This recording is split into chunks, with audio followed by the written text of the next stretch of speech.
Abonnez-vous et n'hésitez pas non plus à liker la vidéo et d'activer la cloche de notification. Voilà, comme ça, c'est parti.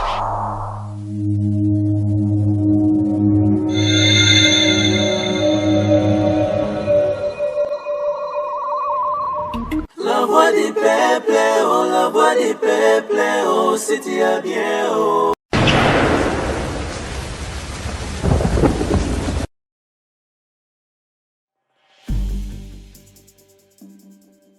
C'est vrai que la classe est la différence, mais cette fois-ci, la classe en chair et en os à votre disposition. Et c'est là à travers le Flat Hotel Tenasia. Le Flat Hotel Tenasia met à votre disposition des appartements équipés de chambres et suites avec un confort moderne. Une salle de fête moderne pour toutes sortes de manifestations, anniversaires, fêtes de mariage, réunions et autres. Pour ceux qui adorent la restauration, il y a un restaurant VIP à votre disposition. Un nightclub pour les amoureux de l'ambiance responsable. Un service traiteur de renom. Et pour ceux qui adorent rouler en sécurité et en luxure, le Flat Hotel Tenasia met pour vous une location des véhicules des marques. Le Flat Hotel Tenasia se situe dans la commune de Lingwala sur l'avenue Kalembelembe numéro 256 à 2 minutes de l'avenue Libération ex-24 novembre. Pour tout contact, appelez au plus 243 82 094 89 17 plus 243 982 70 58. Le Flat Hotel Tenasia, la classe, la sécurité, l'assurance en chair et en os.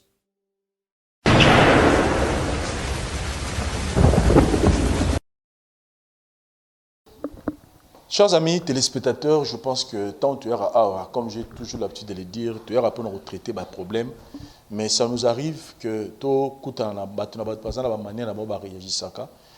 Mais les lots, le problème tout ça, je me suis dit avec le pasteur que il faut tout qu'il vraiment sinasuka. Et on ne pourra pas continuer cette émission ceux qui battent tout dans la plateau A. C'est pourquoi on a décidé il y a qu'au bimisana nous il y a qu'au déplacer nous Mama Igette pour que tout le monde soit là parce que dans ces états là moi il y a des problèmes exacts. Et là je suis avec Maman Clarisse na papa Awa. Papa na singo ilo moko. C'est que la révélation est au salama Awa, ils ont une révélation mais grave. Pour nous ils sont très grave. Tu as une femme à la maison, il fait 7 ans. Moi, après,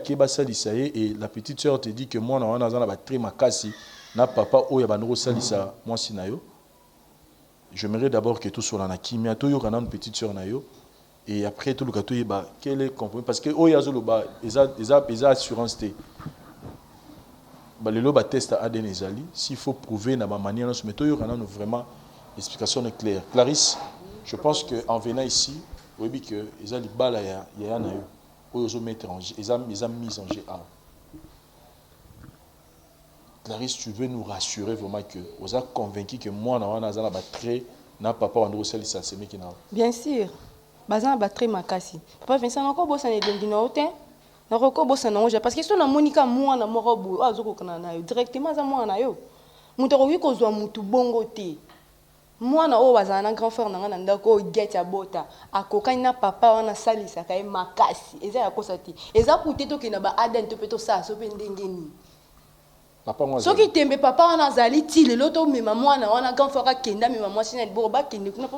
ba confirmer que ba confirmer ba tele longa mwana ba tele ya papa wana soki na kosa na ko ndima jamais ko bebisa couple na bango to na ko ye siko pona relater histoire eza bien te. Tuna kosi la bango makambu o ngam ko na o vivre ngo nazala kuna na bango le vie à grand frère bébé na lo baté o no mona na misu.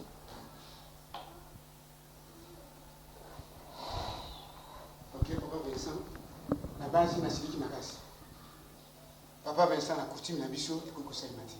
en tout cas il a passé mieux bana mona botama excuse bana mona botama ba faire lala mona ko soki ki sibi tele makate kaka ni ko lala kolela maladi kolala ateli makate ko espèce mon ami ala na raison de makasi mais na moni mabe mingi pendant c'est tout ba temps no silikani wana mais Clarisse a bien de le monter kaka lelo kona ke Clarisse bengi singa quelque part donc il y a accident ou lelo mais quand faut na landela ngo pona yeba na boike mais obi na soufi makasi tanda ku ezaki mutu abongo te na kokobimisa histoire bongo te na kokobimisa na yango kisimbi wana na retour na ngai que ça soit des groupes force mwana wana il faut azonga na mama na ibeno okende kuna pati mwana na libanda mais sikoyo malobo ya lobika tondima okamba mo po lobike mwana na kokani na papa wana na mwana wana na train na ngai te ah papa même train na ngai te c'est na tête ko mwana amona kutinga na botaka te gene na boti mwana wana pone ba souffrance que mwana bimi alinga souffrance à zéro vie moko vraiment est insupportable ok ba ventile moi sinanga na bloko ndenge na so de siko botaka te ana ne ba ko liko to ko lika lika ne ko lika mais yo siko ti moi ça bana ba traitement na otikala omona papa mo boyité na mpona ite na ibité bo yo tikara moi so ki notala mutu mo ba kutana ba yo ba faire na ya kesko ni loka ba kina ba prière faut que na moi si on a kesko pas sur une docteur ko ba te mutu akena yi asema kama ndeni wana mwana mo vraiment ina ne plein mwana ka kolela ala akola ko vanda te ne loko mote ina ne bo bana so ba 7 mois ni otambo ne ina ne aka position wana akisimbi wana mutu te. Mais moi je pense que pourquoi pas au pessimisme chance wana to meka kosola koluka pena to sola tango na kimia to sola na madame no pena kimia et puis to luki to yeba parce que kotala ye nenga zolo ba c'est comme si bon après si on a moi ces raisons maman te mais nazo mona ki moi sinon ne gaza na moi ikamo ebi na katso o ebi loma ibo makasi loma ibo très bien mo bandeka basi bana zoa le biso pena souci makasi que ce qui ne quoi moi si to ba voilà le but est-ce qu'on repère sa chance terre au lukato to au colocation de tout mais et l'on y nezo et aussi ba les sous ko kaneza les assurances te pour la mort au monde au cas sur le commande so yaki makolega na niveau parler bien donc mission en public bon on peut se comme image partout jamais na mona na mona mission na bala amena bala en tout cas moi na ko aussi maman na ko mais ngala ngai to proposer d'abord ce to lukata papa ngoto mona ye to yeba so yi aza informé na likambo ngoto wana obenga siko tartine igeti peut-être igeti mais pas nga jamais en tout cas il a souti et pas nga jamais ko ya makamani souti ici ka bon na masolo bo benga alo to kuna bona na parité en tout cas na vraiment est-ce que ko yo ka pasteur azara la lo ba likambo aussi ça ko lo ba mais ndela ko de chibu ata te ndenge nuance atobe yo Jésus zéro accueilli. Bozaki na ndenge bosali 7 ans bozobota te limbisa na poser question bo kenda pe ba hôpital ba landela bino ba yeba soki yoza na problème to yaza na problème mbongo ebele omoni na coutume na biso moto alikoka libota ezaka famille mwasi na kimobala luka libota te peut-être na ba prière ou bien na hôpital mais na banzela molili mobala to rakati o olimisa en place na coutume na biso soki mosala ko bota te ba famille o ba biloko libala ba kosta le tout mais mobala aluka libota mwasi te wana chez biso ka bongo donc après ça les bongo ate il faut se passer grâce qu'on a convaincu te na omona qu'il faut d'abord pourquoi pas tout mais que to kenata to sabiso to kochata ba moyen to ça la test ADN yona mona ngo to yeba pene tango Clarisse est déjà la retourner avec son famille na mais son et ko sima susu de mais siko moi to bo ke be test ADN maza mona oh wala bilo ko beto bela ngote beto bilo ko nati ya bilo ko nati na ko sala ngote ata biso to chene biso ba moyen bon so chino moyen o boko le sino mona batambola te akisimbi atane oto benga soni koka na koka te na ya kapamba te wana te wana za mona te de kuna te wana mona te wana mona ma ai kutanga malere na famille na vie na ngai kuna za mona te wana bakuti musuba tuma ba moto tchela moto tumbie moto akeli bela mais les choses ça bien ndingana OK prison en tout cas à partout. Chers amis téléspectateurs, je sens que papa est dans tous ses états. On ne peut pas convaincre quelqu'un d'avoir un message à beaucoup. Mais j'aimerais juste donner la parole juste à pasteur bienvenu qui nous oriente. Qu'est-ce qu'on peut faire dans la situation Oyo avant qu'il soit libéré bateau na bande on a biso to zana. Merci.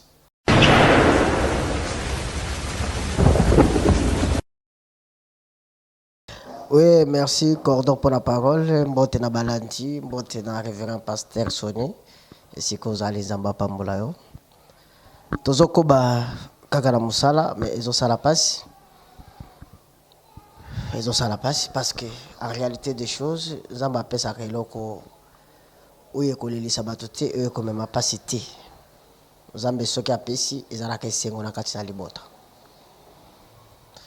na lingina te anano ba mususu bao bakenda koluka bana na banzela mususu zala oyo ezala approprié koluka mwana ezaka na makolo ya Nzambe ezaka na makolo ya Nzambe soki otangi na mokanda na Esaïe chapitre 30 verset 1er Bible ezobenga ba oyo bazwaka mikano sans koleka epai na Nzambe lokola ba peuple rebelle bazozwa ba résolution sans toutefois consulter Dieu. Bien-aimé, ozana posa libala yake pa Yesu. Bien-aimé, ozana posa kobota yake pa Yesu. Quelles que soient des années oyo nyonso akangamaka pa Yesu atikalaka desite. Lelo bakie koluka kotalisa yoka ba vérité oyo tozoyoka. Oui mon frère azana droit ya koloba. Mais ezana ba passe mususu soki suki mutu azana contrôle ya lisusu te eloko nyonso bazo proposer azokende. Ndeko na biso ayuti kovimisa vérité zoka ndeye moko azali porte oyo efungwami mpona mobulu ekota na ndako ya na ye sans le savoir parce que cette dame ici ayebaki tata wana te ayebaki nzela oyo te peut-être omelaki na makolo ya Nzambe azosenga Nzambe apeseli bana mpe bakutime mosusu ndeko azoloba kutime na bango balukaka bana te mwasi nde fo aluka bana mpasi apesa mpoko ye moto abotaka to ye moto abotaka te mwasi abotaka to mwasi abotaka te vous avez la réponse mais eloko tokoki kosala toyoki munoko moko ya ndeko na biso Clarisse il faut toyoka mpe munoko ya ndeko Igete afungola motema na ye aloba réellement qu'est-ce qui s'est passé na parcours oyo bana okende koluka kosalisa po abota est-ce que abima na tata wana te pa toyoka bato mosusu nzembo moko yembama ki mama boti mwana elongi ya docteur toyoka ngo na Kinshasa nini eleka na ntango azosala ba parcours wana na ntango azokende kotalisa il faut quand même ndeko mwasi afungola motema ya koloba vérité soki babima peut-être tata wana moto atia zemi na ye mais eza na mibali mosusu omemeli corps étranger ekosimba te ça peut être comme ça mais lokola toyoki ye nano te kotomboka ezalaki la procédure qui reste il faut tokutana la maman Igete tosola na maman Igete aloba oyo ayebi sima ya koloba oyo ayebi nous on chercherons qu'est-ce qu'on peut faire pour la koloka parce que vérité en face soka kana vérité te tokenda na étape ya réconciliation soki ekosimba Nzambe azwa lokumu mais vérité ou bakoloba nde kosala ke toyeba réellement qu'est-ce qu'on peut faire yango wana cordon to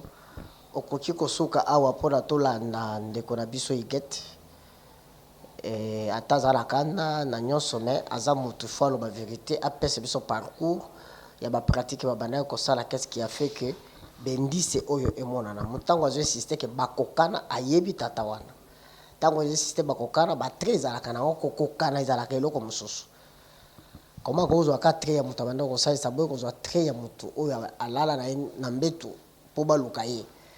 eza problème qui reste à vérifier toyokaka litoyi moko te fo toyoka matoyi nyonso mibale mpo toyeba kotire conclusion sinon nazosenga na papa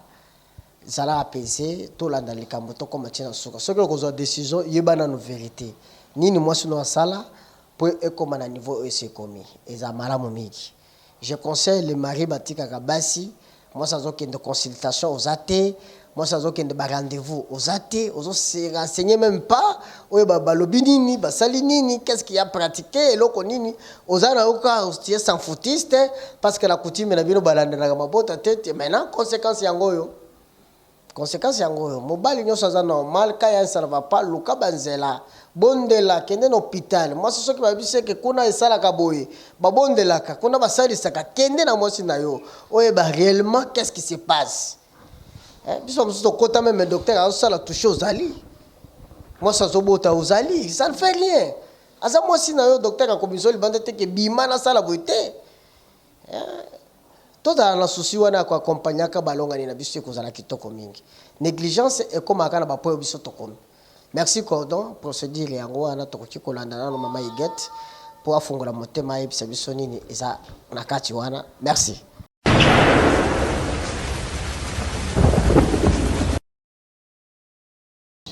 Voilà, merci beaucoup, pasteur, pour notre conseil au PC Bisso. Papa Nabisso, je voudrais vous libérer, dans le moment où je pense vous libérer. Les temps, que la Bisso pétant, je pense que la situation où nous traitons dans la famille, Bisso peut être hollandais. Mais nous devons te déplacer qui, maman Nabisso, get, pour que tout le monde je ne voudrais pas que tout kende non na lingi na mretena qui pour na kana yo kana nous vraie version la présence na Yumoro Kolo Likambo bien petite sœur na Roloba. En tout cas biso to libérer bino pour le moment na osingo ka elo moko bon ba des termes sous peut-être ndé wa kata caméra to sur na bino. Chers amis téléspectateurs, on n'a pas encore fini. Je pense qu'il serait mieux to sur na mama Iget mais en absence na bango. Donc rester scotché, par contre c'est ça, balancer les même publicité moko, le temps bon ça se plateau pour que tout soit là maman Iget, mais en absence n'a pas. Mais sinon vous aurez la suite, c'est ma caméra sur le cadre. On continue avec cette émission. Merci.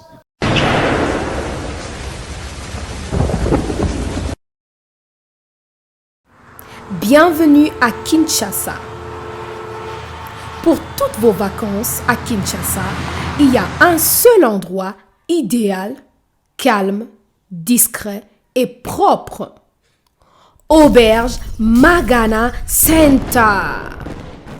Auberge Magana Center sur l'avenue Opala 87 dans la commune de Kassavubu. Des appartements meublés et climatisés. Des cuisines équipées vous permettent de passer des agréables séjours. L'eau et l'électricité sont assurées. En réserve d'eau et de l'énergie solaire. Un parking de 3 places pour vos véhicules est à votre disposition. Auberge Magana Center. Auberge Magana Center. Pour vous, passez des agréables moments, des agréables séjours à l'auberge Magana Center. Auberge Magana Center. Appartement, il y a bien meublé, bien climatisé. Mon pépé, loko la kakana bundes. Venez et découvrez l'auberge Magana Center. Au Kominakin, il n'y a pas d'électricité, pas de problème. Et pas nabiso, na auberge Magana Center, solution assurée de l'énergie solaire. Maïezate kobangate, na auberge Magana Center, solution ezali. Bandeko, bino bato bovandi na France, Allemagne, Suisse, Belgique, Hollande, Londres et partout dans le monde. Dès que vous communez à Kinshasa, il n'y a qu'une seule adresse. Boya, beau vivre. Adresse Moko Kaka, Moko. Sur l'avenue Opala 87. Na commune il y a Kassavubu. Ya boye bazui wapi. L'auberge Magana Center. Ba séjour na kakaka.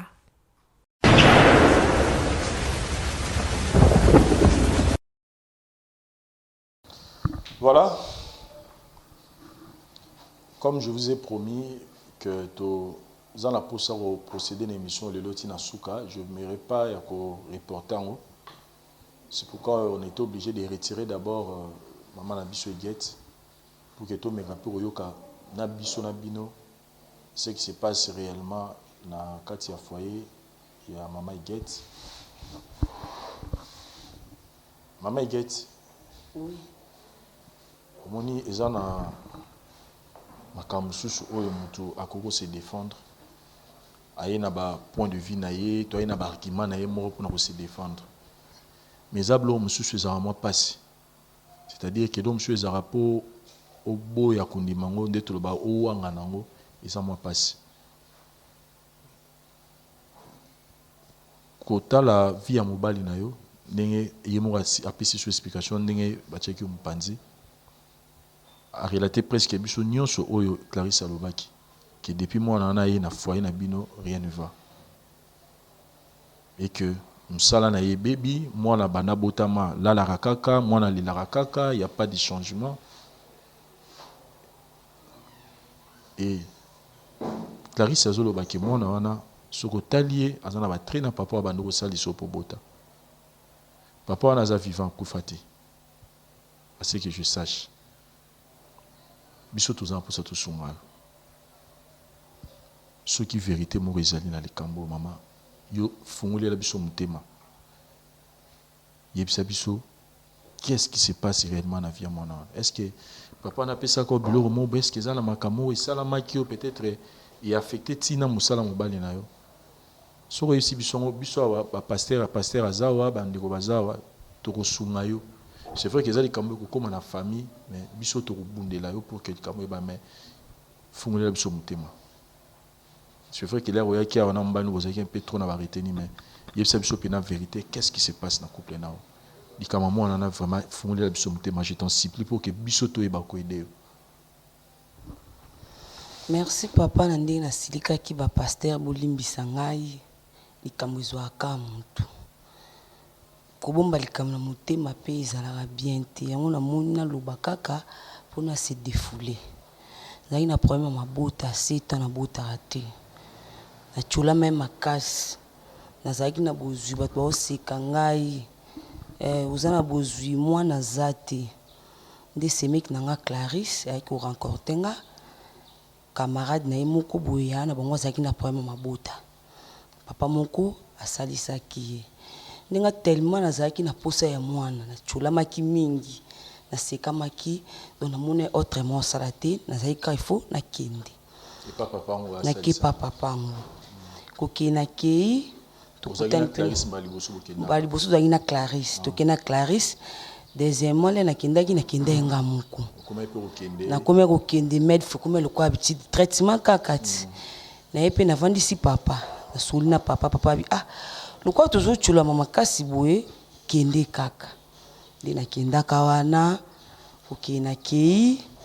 papa yango ayebisi nga soki omoni baregle oyaka mais de façon namoni regle nakendaka kuna apesi nga bakisi nabandi komela boye opesa pe na opesa nga mobali opesa nga pe opesa na mobali mobali pe olanda traitement tomi na biso mobali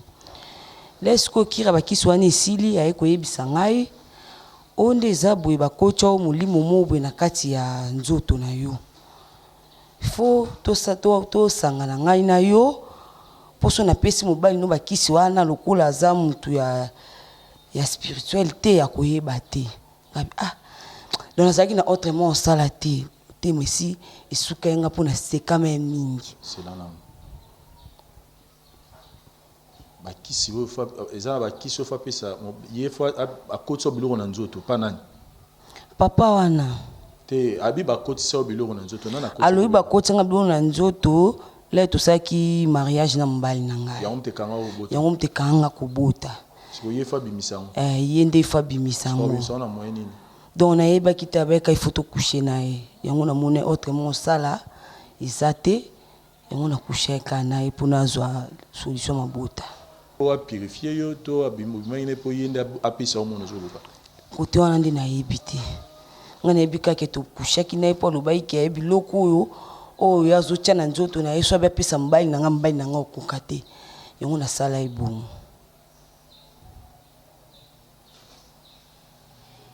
Et après ça, na yo koma na zemi nazalanga pe na zemi bape na komba tant komi na c'est-à-dire quoi tant bobimina papa na biso skone bo sali bo nde to sali na ye esi te to sala pe loli ka ne bo sala na pe si après yeko bima pe na mbali après na koma to zana mbali na nga med fa na yeko se pe na ye koma na zemi mais moment donné na yo koma na zemi le na yeko bota mwana na sala kana ba problème azaka na problème to la malade to la muki malade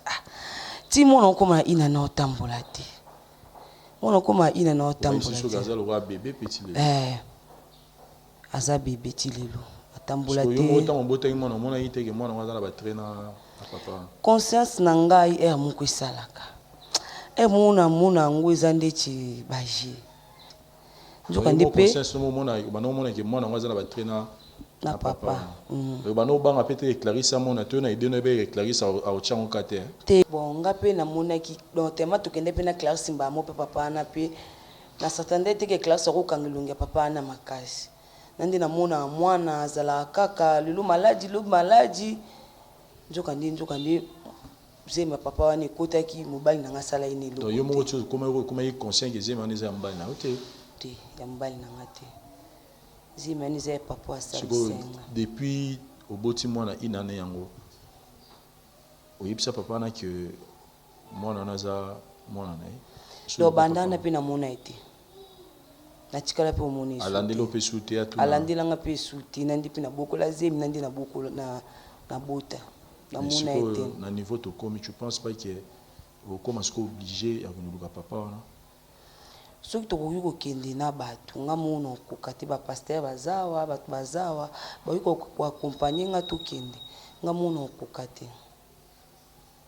siko mpona mobali na yo olobi nini mpona mobali nano osengaka bobondela ngai mpona kokoperdre mpe libala na nga te mais tu sais que ça sera difficile nayebi ke eza difficile nayebi kaka nzambe akoepargne mabe ezala te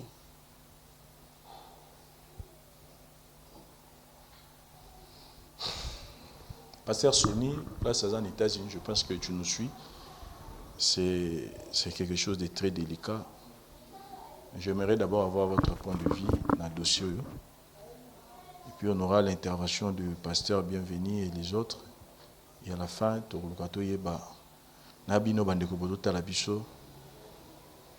comment va-t-on procéder pour un problème?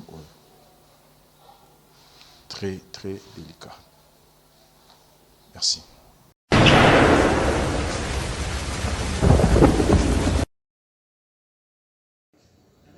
Merci Vincent pour la parole au Pessinga encore une fois pour na ko talisa peuple de Dieu o ezali mabomba mi malamu pour na li solo na biso ya mama na biso Igette Père Sœur Clarisse, c'est regrettable mais to sala nini mai se sopani to koloba nini na ingina pesa conseil moke en passant en disant que bandeko bozolanda biso makambo oyo soki bimakeza pona ko servir biso un exemple tozwa kango fatalité te tozwa kango tabou te édifie toi yom tozozwa attention na yo nyonso pona kolanda biso. Dieu nous a mis à côté de vous pour vous conseiller, vous orienter et vous donner des grandes lignes par rapport à la réalité ya vie. Na koloba avant na loba na zotanga na Bible na mukanda Isaïe 30 na premier verset, la Bible nous dit: malheur aux enfants rebelles car ils prennent des résolutions sans me consulter moi Dieu. Hormis ba résolution sans ko consulter Nzambe, Bible lobi lisusu na mukanda ya Jérémie na kaka na Isaïe balobi vous faites des alliances sans la volonté de l'Éternel. Et puis Bible lobi lisusu na mukanda ya Jérémie 17:5 balobi maudit l'homme qui se confie dans l'homme. Tant que vous avez confiance, nous avons placé par Yamutu, vous avez mis la Kelamabe. Moni mutu akope so solution te mutu akope so solution za Nzambe. Soko zozwa makanisi na yo pesa ngwe pa batu. Ozubo moto na yo o confia ngwe pa Yamutu. Ozo sala musala punda ozo miboma au contraire. Eza pasi mingi ndeko na ngai. Mama Igette pe mama Clarisse par rapport ya vie na bino et chemin oyo boponi ya kotamsa bomo na bino na vie ya banganga. C'est regrettable. Bible zoloba na mukanda ya 1 Corinthiens 10:23. Balobi tout est permis. Certes, tout est permis, tu peux tout faire. Ndengo kinai na dako bonganga. Tout est permis. Mais tout n'édifie pas. Tout ne construit pas la vie d'une personne. Tout ne construit pas le mariage. Tout n'édifie pas. Tout ne donne pas la vie. Et zana bato baza habitué na vie à bonganga. Mais zana bato msusu vie à bonganga eza ya bango te mama. yo mwasi ya maboto ke koluka kobote pa ya nganga olenganga pesa yo bana na ndenge ya yebeli apesi yo sikoyo zemi nani siko asali perte mama toyeba kobanga nzambe toyeba ko se confier pa ya nzambe pa ya mutute maudit l'homme qui se confie dans l'homme conseil nyonso eza ya kozwa te koma yo mwasi ya libala ozokende kolanda semeki na yo yo kasi bolingo ya solo eza kolakisa nzela nganga bolingo ya solo eza kokende kotika epa nganga mpo nganga sente yo balobi osangisi nzoto na nganga bonganga ekotipa na yo osangisi nzoto na ndoki bokomi mutu moko yango bible lobi ke tous deux deviendront une seule chair soki boyeba yango te soko osangisi nzoto na mutu ya mabe mutu apratikaka mabe bapratika mabe ekotika na yo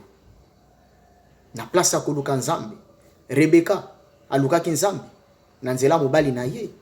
Isaac nzambe apesaki mabota Elkana mobali ya Anne azako sala bo offrande pona mwasi na ye et Anne se confia ki na nzambe azwaki mabota tozo mona bazolo bana biso Elisabeth mwasi ya Zacharie mama Jean-Baptiste bazaki batu ya mabondeli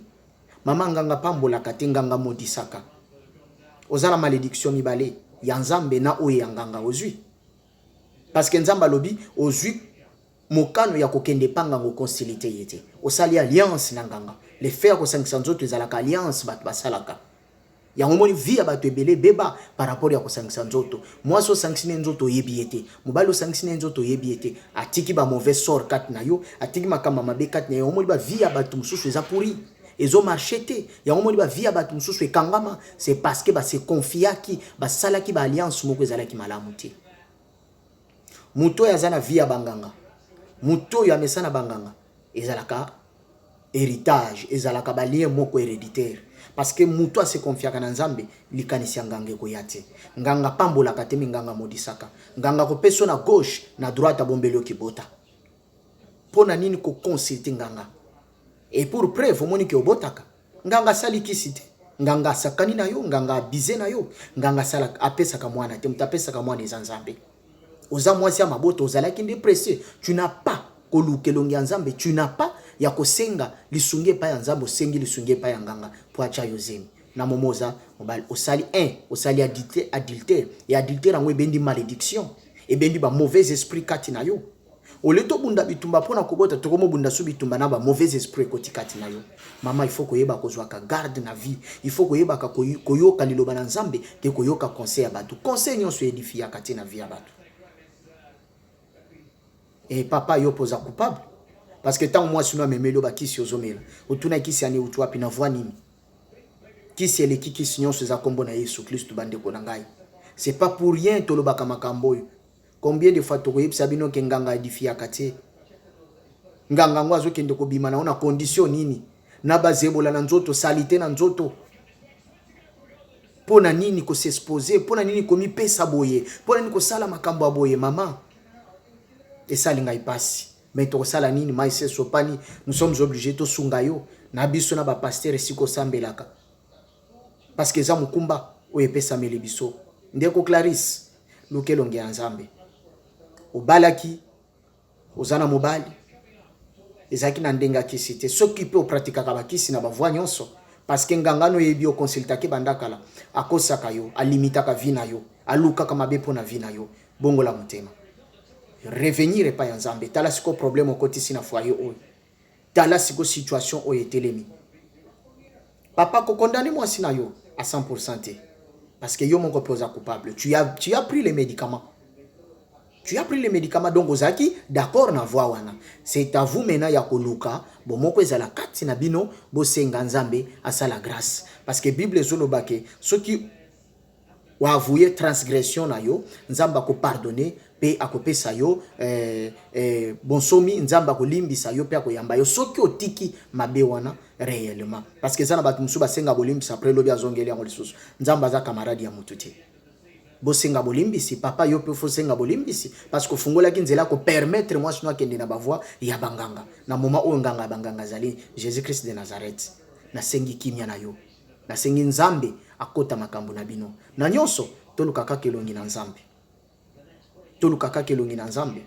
na kosenga yo ya liboso mawanano na mutema parce que nyonso asalaki yango mpona koluka kogarde libala. Nyonso asalaki yango mpona koluka kogarde libala. Nyonso asalaki yango mpona koluka kimia kati na bino. Nzamba azwa lokumu, nzamba apambola biso. Merci beaucoup.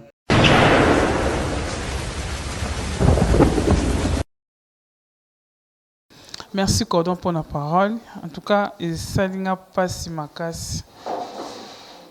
Lilo le tokoma okendo koluka bana ngwe pe banganga. Na pasi asali sayo apiso nde bakisi po oyo ka bien mais ya zolinga bima na yo. Po molimo ngo oyo bacha yo po ebima. Foka ka yenda coucher na yo na ko coucher na onda ko bimisa molimo wana. Nzonga nde molimo na po ebima. Fo yepe basali na Nzambe babondela bayeba ndinga ko kase molimo wana. Mais na okama papa nganga bimi na yo. N'ébité ta mususu vertige tango ozango luka mwana tema na pasi wana e ko tindo so pasi eleke ko tindo sa eloko moko okana ko sala te mais obimi na ye ozali pe mbala mwasi moko ya kika makasi te tango bozoluka likambo na mobali na yo secret fozaka ozaka na secret te pa mobali na yo quelque soit likambo docteur ayebisi yo fozaka pre ya kosoa na papa e docteur ayebisi nga to sala boy papa lobi docteur abi to sala boy mais yo ok pas soit disant nganga to baka docteur nganga ayebisi yo ki to bima oya ko yebisa mbali na oti poso na tali bien mso papa pa botaka te tokolo babongo pourtant bokendaki bosalisaki ba examen na yebi kitam so botamula va boko papa panganga na bokenda na ba hôpital ba confirmer que papa pa botaka te yango yo soki no ko pa kozwa nzembe pa mutu mususu eza bien te bana Nzambe balukaka mwana ekinaka pa Nzambe ka mutapesa bana ate banganga wana bapesanga na bango bana te mamu kuto ke pas docteur ozaki opesa bakisi po docteur asola kotindo pa bi mama to bondela po ngape docteur na pesa mwana te mwana uta ke pa Nzambe aoza tozo bakisi tozo bondela mais lokwa bino bokena ke pa nganga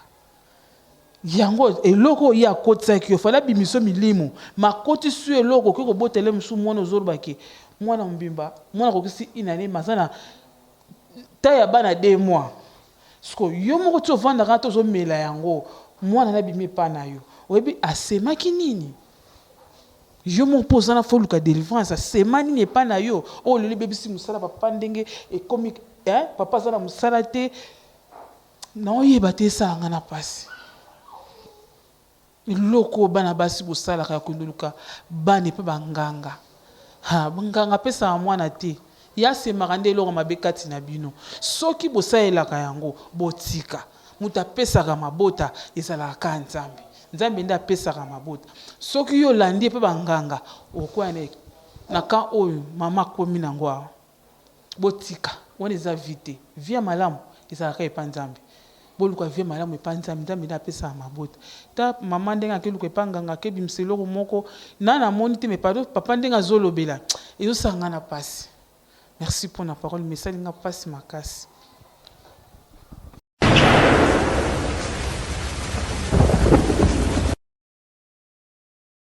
Merci Cordon pour la parole. C'est vrai, maman Zaki ignorance. Zaki ignorance me qui est bon. Parce que ce qui maman est baki vraiment a okende kuna pas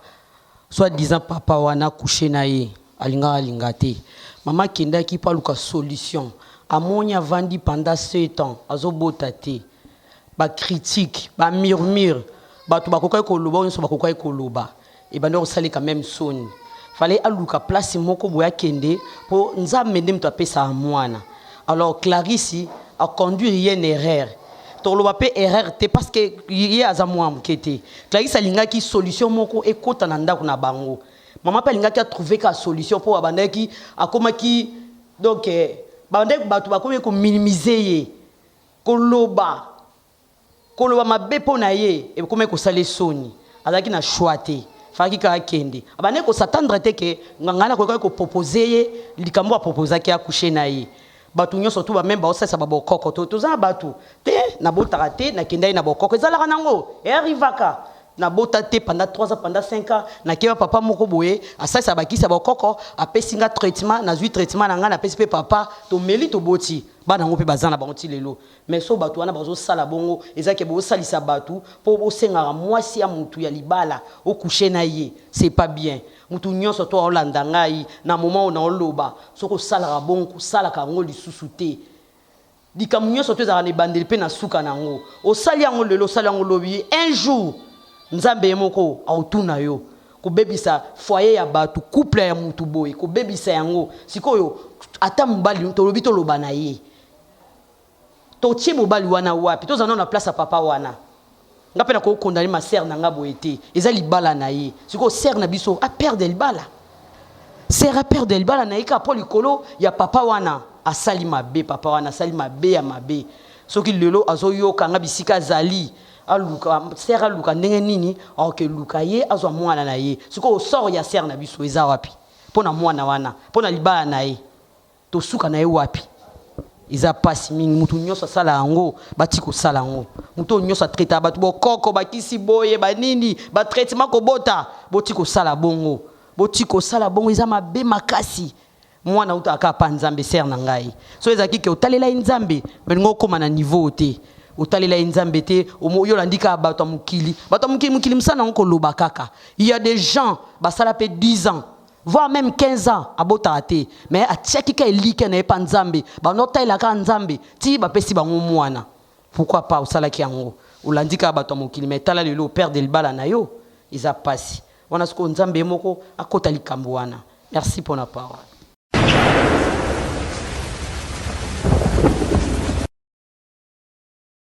Merci l'intervention ya Pasteur Sonny kola pambola yo tozo ko bakana musala ya nkolo desi réseau sala passe mais ce qui est important eza kwa vouer o eza kati ya moto ndele ko ezali moto ya na zozongela lisusu nganga akotisaka bimisaka te ata tolobi tozongisile mwana wana akozongise motu te eselebi esili kobeba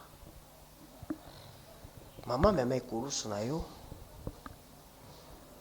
ezali tumbu oyo ozwi mpasi kolungwe na makolo ya nzambe oye koluka bomengo libanda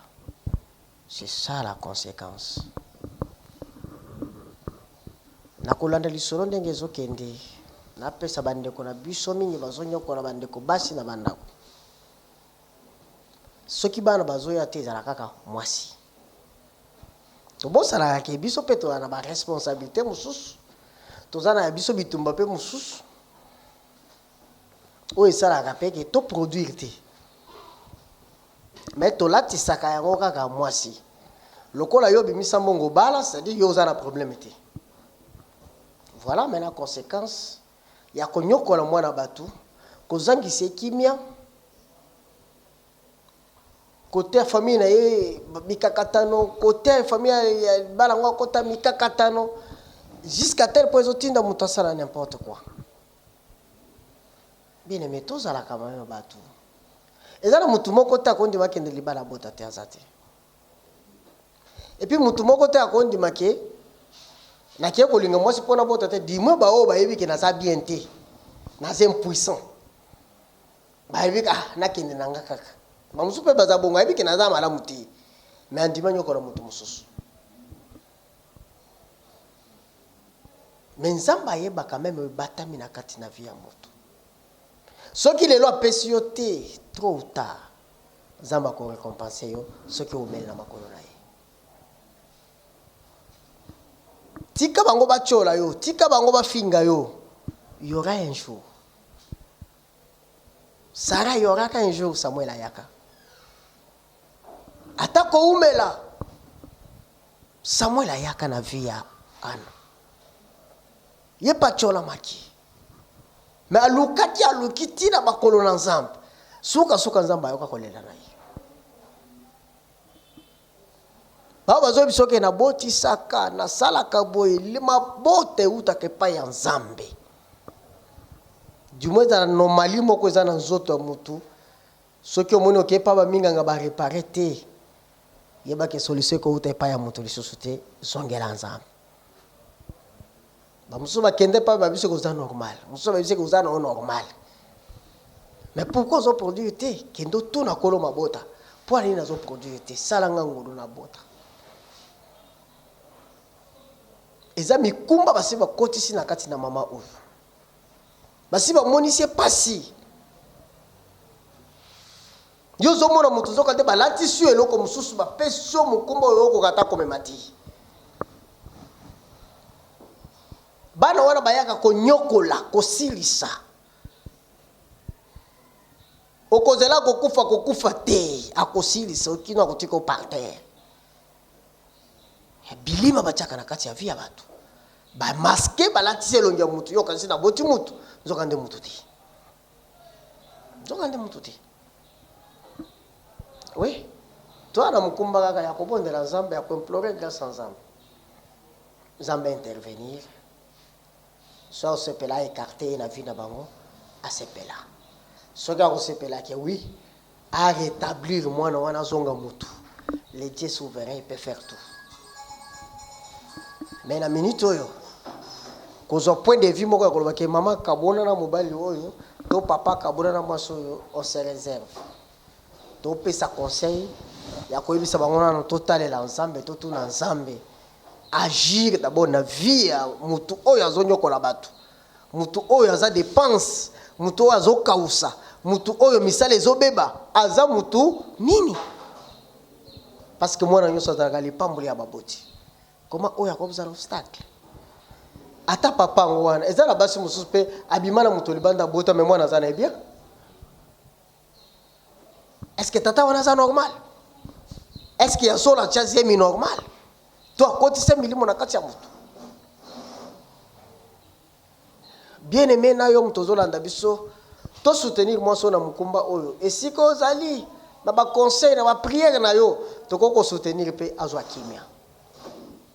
toko soutenir azwa kimia lelo mobali atomboki anyata ndako na ngai lisusu te papa okolanda biso mpe osobimi oui akonyata ndako na mosusu te akoya te soki ayebi te alors yo sors na yo parce que tu as fait 7 ans avec cette dame ata koboka soya moke toyoki mpe ata na lisolo te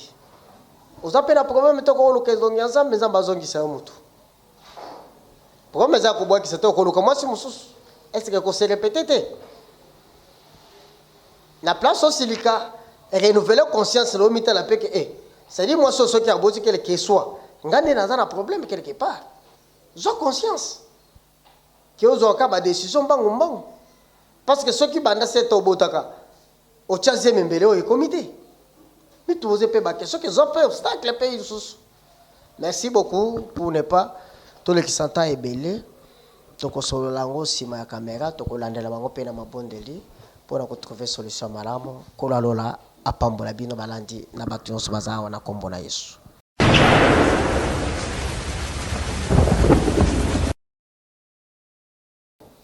La question qu'on se pose, doit-on répudier Mwasi Oyo a commis prêt au sale à n'importe quoi pour avoir moi na kati ya libala? Il y a un artiste musicien de notre pays qui a chanté que a commis le rôle à mutabeli si moi na sika kitutu lito e comme lenga ko ka conseil à mutu nyonso. C'est-à-dire qu'il y a des moments dans la vie où passer des moments difficiles où nous surtout et quoi apporter leur solution au delà sous les conséquences dans notre. Parce que écoutez Notre-Dame 7 ans de mariage moi na zoyate avant qu'il n'ait pas papa je pense qu'il y a tamboli déjà place et belé. Et Koyokaye elle a fait parce qu'elle avait besoin d'avoir un enfant avec son mari. C'est la question qu'on se pose. Nini toro ebisa obali na ye. To condamné ye azama be à commettre infidélité ya obimana papa wa bandoko salisa ye. Toto salani. Mais je pense qu'il va passer à autour l'axabiso droit chemin. Et c'est comme l'on dit, espère à l'Éternel, fortifie-toi, fortifie ton cœur. Voilà, fortifie-toi et affermis ton cœur. Blomo bon en appuissant. Toi espérer dans l'éternel, toi c'est fortifié. Et Bible nous dit que fais de l'éternel tes délices et il te donnera ce que ton cœur désire. Je pense que ça c'est vraiment une grande leçon. Oui, comme une maman Nabiso, nous on va travailler sur ça. Mais ils ont par exemple pour Nabino, à te communer nini. Je veux dire quand même Salomon qui est dans norme il le banza mbete. Il y a un peu important autant la Bible pour nous voyer baraper ma camusu sur la vie. Mais sinon maman Iguette toujours quatre émissions de l'Oawa, tout ce qu'il y a, tout solo là, tout là, manière ni tout ça là parce que nous avons un problème, c'est que tout ça n'est pardon pas mobile na yo, mais moi on a un problème, moi on a colaté, moi on a une maladie, et puis il faut informer papa ou nous ça lisa ok, azana charge na yemo ko ya china kati libota na yo, donc c'est vraiment un processus auto za na mona yo, mais voilà mande ko batali biso. Je pense que tu as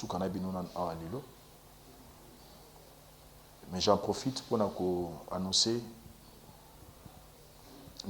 que pour la vérité face éthiquement, il y a une situation tout ça. En tout cas, nous tenons à couple Toropé Sabino et nous allons aussi travailler. Les Cambo, il y a vérité face karaté. Même si c'est ça tellement belé, mais je vous promets que vous aurez une suite favorable dans la prochaine vérité face à Bissou. Sinon, tout ce qui va, tout le monde prochainement. Bye. Ngai maman Pichu Tonele, naza pharmacienne en formation, nazo œuvre dans le laboratoire CRMTA, où ils allaient centre de recherche et de production de médicaments traditionnels améliorés. Tout tient à disposition de bino cosmétiques, tout ça l'industrie cosmétique enrichie au collagène, ils ont traité tampons, ils ont traité rides, ils ont traité poche, ils ont traité imperfection mingi ya peau, pour ça il a un sérum sous forme de masque, tout ça l'industrie crème réparateur,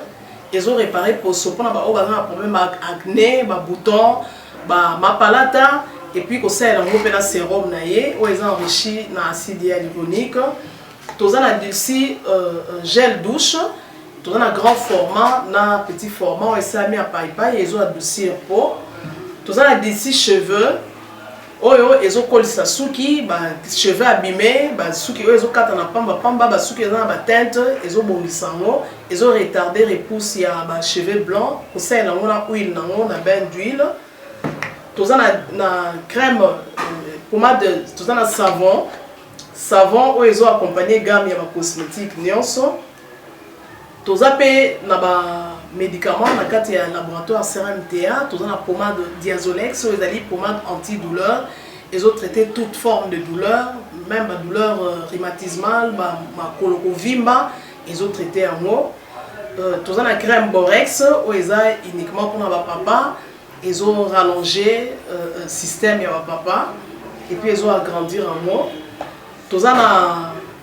Diazostimule, où ils ont produit ils ont traité différentes formes d'impuissance sexuelle, éjaculation précoce, dysfonctionnement érectile, faiblesse sexuelle en général, et pas ils ont traité frigidité, ils ont sous forme comprimée. Tout ça, la zinguinalis, présenté sous deux formes, comprimé à sucer, non suppositoire, où ils ont traité différentes formes d'hémorroïdes internes et externes. Tout ça, la méamycine, où ils ont traité la levure. Tout ce qui est MIB, tout ce qui est maladie, kyste, il y a MIB, ils ont traité en eau sous forme de comprimé dans le sirop. Tout ça, la crème méamycine, où ils ont traité tout ce qui est maladie à peau. Genre des maladies à PC, mycose, c'est là qu'il y a mibali, surtout, ils ont là, sapatou, maladie,